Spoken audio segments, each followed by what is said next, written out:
بسم الله الرحمن الرحيم. بسم اللہ الرحمن الرحیم۔ اسم کی کئی طرح کی تقسیمات ہیں، جس میں سے ہم نے اسم کی تقسیم معرفہ نکرہ کے اعتبار سے پڑھ لی ہے، تو اسی طرح اب ہے اسم کی ایک تقسیم ہوتی ہے مذکر اور مؤنث کے اعتبار سے، کہ کچھ اسم وہ ہوتے ہیں جو مذکر ہوتے ہیں، کچھ وہ اسم ہوتے ہیں جو مؤنث ہوتے ہیں۔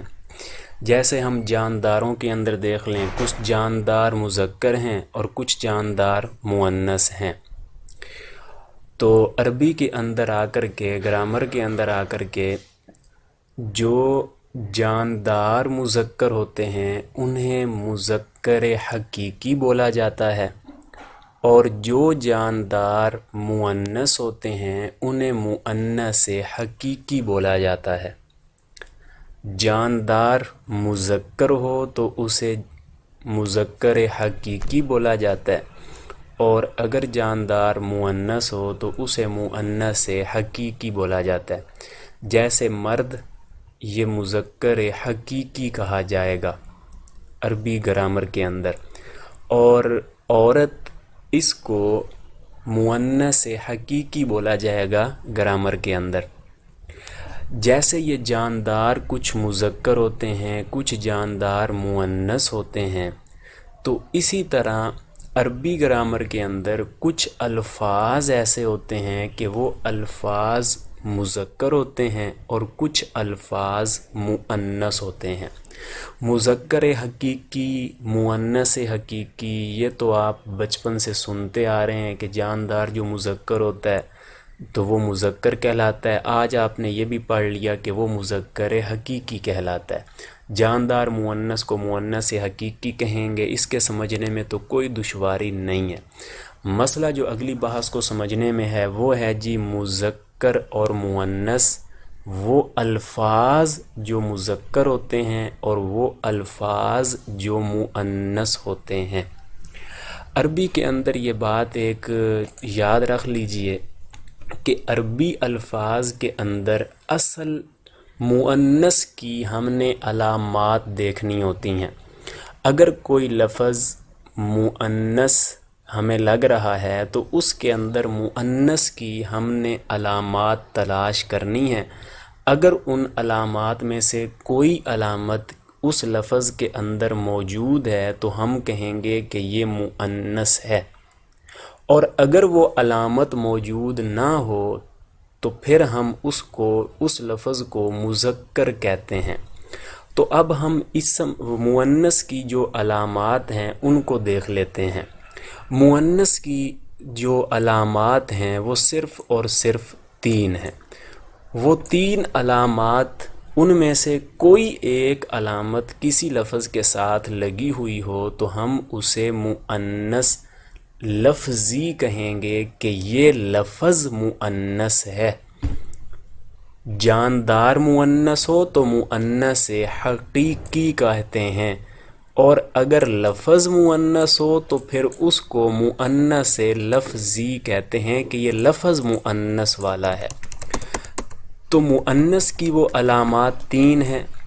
پہلی علامت یہ ہے کہ آخر میں گول تا ہونی چاہیے، جیسے ضاربۃ، اس کے آخر میں گول تا ہے تو یہ مؤنث کی علامت ہے، اور آپ نے یہ بھی پڑھ لیا تھا کہ یہ اسم کی بھی علامت ہوتی ہے اور یہ ساتھ میں مؤنث کی بھی علامت ہے۔ تو اب آپ کہیں گے کہ ضاربۃ جو ہے یہ مؤنث لفظی ہے، مارنے والی۔ اور دوسری علامت یہ ہے کہ آخر میں یا کھڑی زبر یا آ جائے، یا کھڑی زبر یا، اس کو الف مقصورہ بھی کہتے ہیں۔ الف مقصورہ کا مطلب ہوتا ہے وہ الف جس کو، مقصورہ کا مطلب ہوتا ہے بند شدہ، کہ بند شدہ الف ہو جس کو زیادہ نہ کھینچا جائے۔ تو یہ یا کھڑی زبر جو ہوتا ہے اس کو اتنا زیادہ نہیں کھینچا جاتا، اس کو ایک الف کی مقدار کھینچنا ہوتا ہے۔ جیسے یہی لفظ آ جاتا ہے حب لا، اب یہاں پہ آخر میں یہی ہے تو یہ مؤنث لفظی کہلائے گا۔ اور تیسری علامت ہے کہ آخر میں الف، مد اور حمزہ آ جائے، اس کو کہتے ہیں الف ممدودہ۔ ممدودہ کا مطلب ہوتا ہے کھینچا ہوا، کھینچا جائے جس کو، تو جیسے ہم راؤ، اس کو کھینچ کے پڑھا جاتا ہے، تو یہ جو آخر میں الف اور حمزہ آ گیا ہے یہ کہلاتا ہے الف ممدودہ۔ اور یہ تینوں علامات مؤنث کی ہیں۔ اگر ان تین علامات میں سے کوئی علامت کسی لفظ میں آئے تو ہم اس کو کہیں گے کہ یہ مؤنث لفظی ہے۔ اچھا، ایک اور چھوٹی سی بات یہ بھی یاد رکھ لیں کہ اگر کوئی علامت ایسی بھی ہو سکتی ہے، بالفرض الف مکسورہ، اس کی ایک اور مثال ہم لے لیتے ہیں سلمہ۔ اب سلمہ عورت کا نام ہے، جب عورت کا نام ہے تو یہ مذکر حقیقی ہے، کیونکہ جاندار مؤنث کا نام ہے تو یہ مؤنث حقیقی ہے، لیکن چونکہ آخر میں یہ الف مکسورہ بھی آ رہا ہے تو یہ مؤنث لفظی بھی ہے۔ تو ایسا ہو سکتا ہے کہ ایک لفظ مؤنث حقیقی بھی ہو اور مؤنث لفظی بھی ہو، اس میں کوئی خرابی لازم نہیں آتی۔ اسی طرح عظمیٰ، یہ عورت کا بھی نام ہے اور ساتھ میں یہ الف مکسورہ بھی آخر میں لگ رہا ہے، تو مؤنث حقیقی ہے کہ عورت کا نام ہے، اور مؤنث لفظی ہوگا کہ آخر میں الف کھڑی زبر آ رہا ہے۔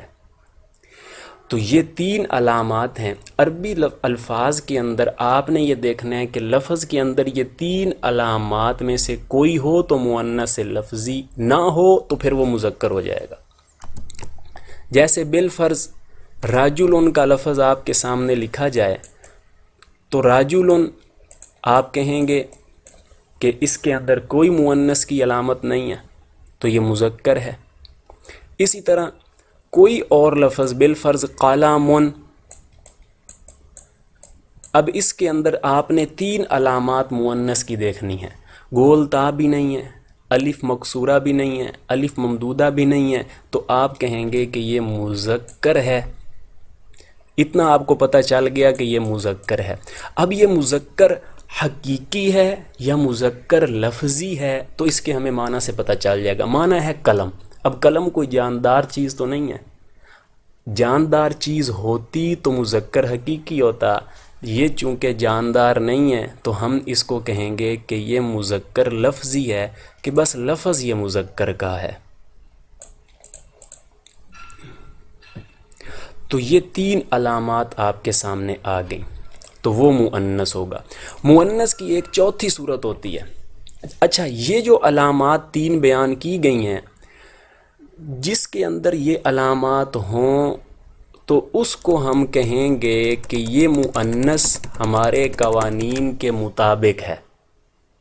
ضاربۃن مؤنث ہے، کیوں؟ آخر میں گولتا ہے، تو آپ کہیں گے کہ ہمارے قوانین کے مطابق ضاربۃن مؤنث ہے کیونکہ آخر میں گول تا ہے۔ حبلہ مؤنث ہے قوانین کے مطابق۔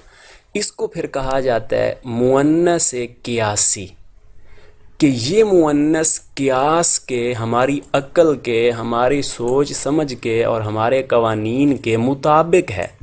اس کو کہا جاتا ہے مؤنث قیاسی، کیونکہ علامات ہیں، تین علامات ہم نے پڑھ لی، بس وہ پائی جا رہی ہے، تو ہمارے قیاس اور عقل، فہم، سوچ، شعور کے مطابق ہے، تو ہم اس کو کہہ دیتے ہیں کہ یہ مؤنث قیاسی ہے۔ اور ایک اور قسم ہے مؤنث کی، اس کو، ان تینوں علامات کو ہم ایک نام دے دیں تو ہم کہہ سکتے ہیں مؤنث قیاسی، کہ مؤنث قیاسی کے تحت جو لفظ آتا ہے اس میں تین علامات میں سے کوئی ایک علامت ضرور ہوگی۔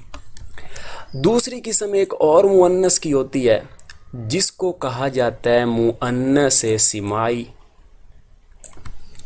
مؤنث سماعی وہ ہوتا ہے جس کے اندر ہماری یہ موجودہ تین علامات نہیں ہوتی، لیکن عرب لوگ اس کو مؤنث استعمال کر رہے ہوتے ہیں تو اب اس صورت میں ہم کیا کریں؟ تو عرب لوگ چونکہ اس کو مؤنث استعمال کر رہے ہوتے ہیں تو پھر اس کو کہا جاتا ہے کہ ہمارے قوانین اور ہمارے قیاس کے مطابق تو یہ مؤنث نہیں ہے، لیکن چونکہ عربوں سے اسی طرح سنا گیا ہے اس لیے یہ مؤنث ہے۔ تو سنے جانے کو کہتے ہیں سماع عربی کے اندر۔ تو سماعی سنا ہوا مؤنث کے عربوں سے ایسا سنا گیا ہے، وہ اس کو استعمال کرتے ہیں، لہٰذا ہم اس کو مؤنث کہیں گے۔ جیسے اس کی مثال شمسن ہے۔ اب شمسن عرب لوگ اس کو مؤنث استعمال کرتے ہیں، قرآن پاک میں بھی مؤنث استعمال ہوا ہے۔ تو اب اس کو مؤنث وہ کہتے ہیں، ہم نے مان لیا جی مؤنث کہتے ہیں۔ اب اس کے اندر مؤنث کی علامت کوئی ہے نہیں ہے۔ اب اس کو، اس مؤنث سماعی کو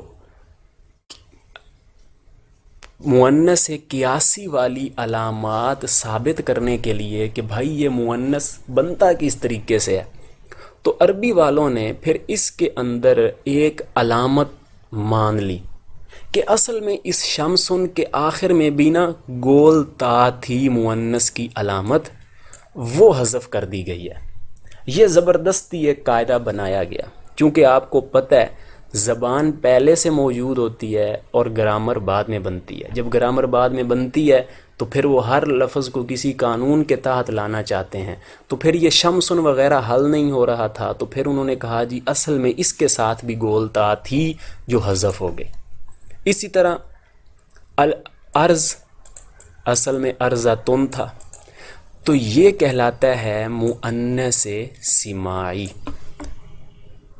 تو اب ہم ذرا کتاب کی طرف آتے ہیں کہ مذکر اور مؤنث باعتبار جنس کے، آپ کو پتہ ہے مذکر اور مؤنث جنس ہے، مذکر بھی جنس ہے، مؤنث بھی جنس ہے، تو یہ جنس کے اعتبار سے اسم کی تقسیم ہے۔ تو جنس کے اعتبار سے اسم کی دو قسمیں ہیں، نمبر ایک مذکر، نمبر دو مؤنث۔ مذکر، یہاں پر مذکر اور مؤنث جو لفظی ہے اس کی بات کر رہے ہیں، حقیقی کی بات نہیں کر رہے۔ مذکر وہ اسم ہے کہ جس میں علامت تانیث کی نہ لفظی ہو نہ تقدیری، یعنی فرضی بھی نہ ہو، کوئی فرض بھی نہ کر لیا گیا ہو علامت کو، تو وہ مذکر ہوتا ہے۔ جیسے راجلن، اس میں مؤنث کی علامت کوئی لفظی علامت نہیں ہے، جو تین علامات ہیں۔ اور فرسن، مؤنث وہ اسم ہے کہ جس میں علامت تانیث کی لفظی یا تقدیری ہو۔ لفظی ہو جیسے میں نے آپ کو بتایا ضاربۃن، حبلہ، عظمی، اور اسی طرح پھر حمراء، صحراء، یا تقدیری موجود ہو۔ تقدیری کی مثال، تقدیری کا مطلب ہوتا ہے فرض کر لی گئی ہو، جیسے میں نے آپ کو شمسن کی مثال دی ہے کہ عرب لوگ کہتے ہیں جس کے اندر گولتا تھی وہ ختم ہو گئی، تو یہ تقدیری فرضی ہے۔ تو گویا کہ دو شاخیں پھوٹ گئی نا، مؤنث کی علامت لفظی ہوگی تو یہ ایک قسم بن گئی مؤنث کی، تقدیری یعنی فرضی ہوگی تو وہ سماعی کے تحت چلی گئی۔ تو باعتبار علامت کے مؤنث کی دو قسمیں ہو گئیں، قیاسی اور سماعی۔ قیاسی کیا ہوگا؟ جس میں علامت تانیث کی لفظی ہو، اور یہ جو آگے لکھا ہے تقدیری ہو، یہ سماعی بنے گا۔ تو مؤنث حقیقی، مؤنث قیاسی کیا ہوتا ہے؟ وہ ہے جس میں تانیث کی علامت لفظوں میں موجود ہو۔ تانیث کی لفظی علامات تین ہیں، گولتا خا حقیقتاً موجود ہو، جیسے طلحتو۔ اچھا یہ آپ دیکھیے کہ طلحتو یہ مؤنث لفظی ہے، لیکن طلحہ ایک مرد کا نام ہے تو یہ مذکر حقیقی ہے اور مؤنث لفظی ہے، ٹھیک ہے جی۔ اور یا پھر خواہ حکمن ہو، حکمن کا مطلب بھی ہوتا ہے فرضی کر لی ہو، جیسے اقرب، اس میں چوتھا حرف تائے تانیث کے حکم میں ہے۔ یہ ایک ہی مثال ہے، بس اس کو آپ نے رٹا لگانا ہے، یا کوئی ایک دو اور ہوں گی۔ اقرب، عرب لوگ کہتے ہیں کہ یہ مؤنث استعمال ہوتا ہے کیونکہ با جو ہے نا اصل میں یہاں پہ گول تا تھی، اقراتن، گول تا کو ہٹا کے اس کی جگہ با لگا دیا گیا ہے، تو پہلی علامت گول تا ہو جیسے طلحتو، یا حکمن ہو جیسے اقرب. دوسری علامت الف مکسورہ زائدہ ہو جیسے حبلا، صغرا، کبرا. اور تیسری علامت الف ممدودہ ہو. الف مکسورہ کے آگے لکھا ہوا ہے زائدہ. زائدہ جو ہوتا ہے نا، یہ صرف کا جو فن ہے اس کے اندر لفظوں کے اوزان کیے جاتے ہیں. جیسے آپ لوگوں نے شاعری سنا ہوا ہے کہ شاعری کے اندر بھی اوزان ہوتے ہیں، ہر شعر ایک وزن کے اوپر پڑھا جاتا ہے. تو اسی طرح عربی کے جتنے الفاظ ہیں ان کے بھی اوزان بنے ہوئے ہیں کہ اس لفظ کو اس وزن پہ پڑھا گیا ہے. جیسے حبلا ہے، اس کا وہ وزن کرتے ہیں فعلا ہے. صغرا ہے، کہتے ہیں یہ بھی فعلا کے وزن پر ہے. تو اس میں الف لام جو ہے اس کو وہ آگے جو الف کھڑی زبر آ رہا ہے اس کو زائد کہتے ہیں، کیونکہ فعلا جو ہوتا ہے فا عین لام کے مقابلے میں جو حرف آ جاتے ہیں ان کو حروف اصلیہ کہا جاتا ہے. چلیں اس کو بھی تھوڑا سا دیکھ لیں. جیسے حب لا، اب یہ اس کا وزن کرتے ہیں فعلا. یہ تھوڑا سا صرف کا بھی ہم تھوڑا سا کر لیتے ہیں تاکہ تھوڑا سا آئیڈیا ہو جائے آپ کو. اب عرب لوگ کیا کرتے ہیں، صرف والے کیا کرتے ہیں، وہ کہتے ہیں کہ فا عین لام کے مقابلے میں جو کلمات آتے ہیں وہ اصلی ہوتے ہیں. جیسے فا کے مقابلے میں ہا آ گیا، عین کے مقابلے میں با آ گیا، پھر لام کے مقابلے میں لام آ گیا. یہ فا عین لام کے مقابلے میں تھے. آگے فا عین لام کے بعد یا کھڑی زبر، یہ زائد ہے. تو یہ کہہ رہے ہیں کہ یہ الف مکسورہ جو ہے یہ زائد ہوتا ہے، فا عین لام سے زائد ہوتا ہے. تو یہ جو پہلے تین ہیں یہ کہلاتے ہیں حروف اصلیہ. تیسری علامت ہے الف ممدودہ جیسے حمراء، بیضاء. دوسری قسم تھی مؤنث سمائی، وہ ہے جس میں علامت تانیث کی مقدر ہو یعنی فرضی ہو. جیسے ارضن و شمسن، کے اصل میں ارضتن و شمستن تھا، کیونکہ ان کی تصغیر، یہ تصغیر کے اندر آپ نے پڑھ لیا تھا. کہتے ہیں جی شمستن تھا اصل میں، کیونکہ ہم نے اس کی تصغیر بنائی. تصغیر شمیستن آتی ہے، اور جو تصغیر ہوتی ہے وہ لفظ کی اصل بتاتی ہے. تصغیر سے پتہ چلتا ہے کہ لفظ مذکر ہے یا مؤنث. چونکہ ان کی تصغیر شمیستن آتی ہے، آخر میں گولتا ہے جو علامت مؤنث کی ہے، لہٰذا یہ خود لفظ بھی مؤنث ہوئے. تو کہتے ہیں کیونکہ ان کی تصغیر اریزتن و شمیستن ہے اور تصغیر سے اس کی اصل حالت ظاہر ہو جاتی ہے، پس ایسی مؤنث کو جس میں گولتا ظاہر میں موجود نہ ہو اور اصل میں پائی جاتی ہو، یعنی تصغیر میں پائی جاتی ہو، مؤنث سمائی کہلاتا ہے. مؤنث سمائی کی میں آپ کو چند ایک اور مثالیں دکھا دیتا ہوں. یہ سارے مؤنث سمائی ہیں. یدن، انسانی جسم کے جو دو اعضاء ہیں وہ مؤنث سمائی کہلاتے ہیں. جیسے یدن ہے، ہاتھ کو کہتے ہیں، یہ مؤنث سمائی ہے. رجلن، پاؤں کو کہتے ہیں، پاؤں بندے کے دو ہیں، لہٰذا یہ بھی مؤنث سمائی ہے. عین، آنکھ کو کہتے ہیں، آنکھیں بھی بندے کی دو ہوتی ہیں، لہٰذا یہ بھی مؤنث سمائی ہے. دارن، گھر ہے، تو یہ بھی مؤنث استعمال ہوتا ہے. ہندن، یہ بھی مؤنث استعمال ہوتا ہے. یہ مؤنث سمائی ہیں. ہواؤں کے جو نام ہوتے ہیں وہ بھی مؤنث سمائی ہوتے ہیں. جیسے ریح، ہوا کو کہتے ہیں. سرسر، یہ بھی ہوا کا نام ہے. سموم، یہ بھی ہوا کا نام ہے. یہ مؤنث سمائی ہیں. آگ کے لیے جتنے الفاظ، جہنم کے لیے جتنے الفاظ استعمال ہوئے ہیں وہ بھی مؤنث ہیں. جیسے جہنم مؤنث ہے. سعیر، یہ بھی جہنم کا نام ہے. شمسن، ارضن آپ نے پڑھ لیا. سرورن، یہ بھی مؤنث ہے. نار، آگ کو کہتے ہیں، یہ بھی. صبا، ہوا کا نام ہے، یہ بھی. تو ہواؤں کے نام مؤنث، آگ کے لیے جو نام ہے مؤنث، اور انسان کے جو دو اعضاء ہیں وہ بھی مؤنث سمائی کہلاتے ہیں. علامت تو مؤنث کی کوئی نہیں ہوتی لیکن ماننا پڑتا ہے. باعتبار ذات کے مؤنث کی دو قسمیں ہیں جو میں آپ کو حقیقی اور لفظی بتا رہا تھا کہ کوئی ذات، انسان کی ذات مذکر ہے، انسان کی ذات مؤنث ہے، کسی جاندار کی کوئی وہ ذات جو مذکر ہے وہ مذکر حقیقی ہے. تو باعتبار ذات کے مؤنث کی دو قسمیں ہو گئیں، ایک ہو گئی مؤنث حقیقی اور ایک ہو گئی مؤنث لفظی. تو مؤنث حقیقی وہ ہے جس کے مقابلے میں جاندار مذکر ہو، خواہ علامت تانیث کی موجود ہو یا نہ ہو، وہ مؤنث حقیقی ہے، چاہے اس کے اندر مؤنث کی پھر علامت نہ ہو. جیسے امرأۃن عورت کو کہتے ہیں کہ اس کے مقابلے میں رجل مرد ہے، تو امرأۃن مؤنث حقیقی اور رجل مذکر حقیقی کہلائے گا. اور مذکر حقیقی کی یہیں سے آپ تعریف بنا لیں. مؤنث حقیقی وہ ہے جس کے مقابلے میں جاندار مذکر ہو، تو مذکر حقیقی کیا ہوگا؟ جس کے مقابلے میں جاندار مؤنث ہو. رجل اس کے مقابلے میں امرا ہے، امرا کہ اس کے مقابلے میں رجل ہے. اور اتان گدھی، اب اس اتان کے اندر مؤنث کی کوئی علامت نہیں ہے، لیکن یہ مؤنث حقیقی ہے اور جملوں کے اندر اس کو مؤنثی استعمال کیا جائے گا، کیونکہ اس کے مقابلے میں حمار گدھا ہے جو کہ جاندار ہے اور مذکر ہے. اور مؤنث لفظی وہ ہے جس کے مقابلے میں جاندار مذکر نہ ہو، وہ صرف لفظ مؤنث ہو، کوئی اس کے ساتھ جاندار والی بات نہ ہو. جیسے ظلمتن، اور وہ خود بھی جاندار نہ ہو.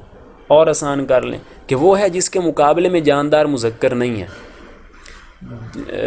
یعنی وہ خود بھی کوئی جاندار نہیں ہے. جیسے ظلمتن اندھیرا، عین آنکھ، اور چشمے کو بھی کہتے ہیں کہ اس کی تصغیر عینتن ہے، یہ مؤنث لفظی کہلاتے ہیں.